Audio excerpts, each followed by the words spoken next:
31% of kids who went missing here in the U.S. in 2019 were runaways. 4% of the kids who went missing were abducted by family members.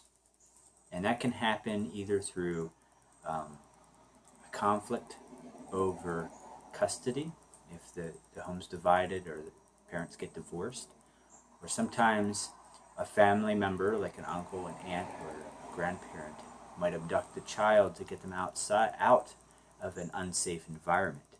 If there's drugs in the house, or maybe there's physical or sexual abuse happening, a relative might abduct them to get them out of that environment.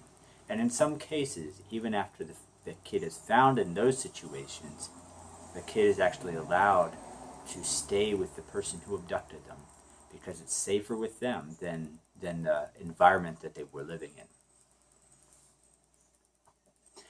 Less than 1% of kids who went missing in 2019 were abducted by strangers.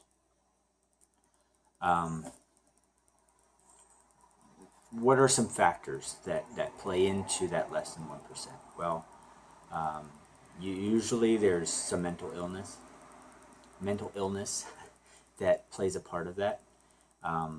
It could also be sex addiction.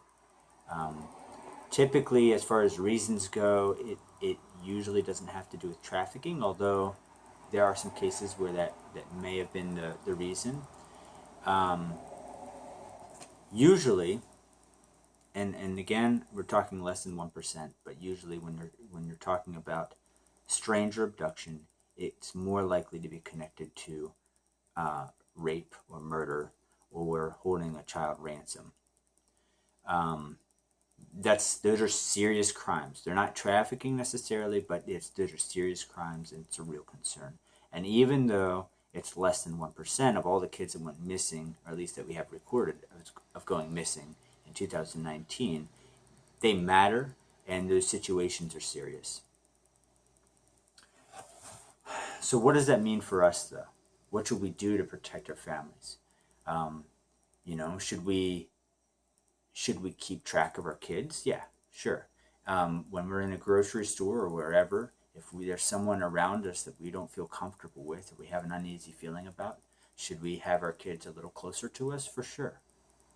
Yeah.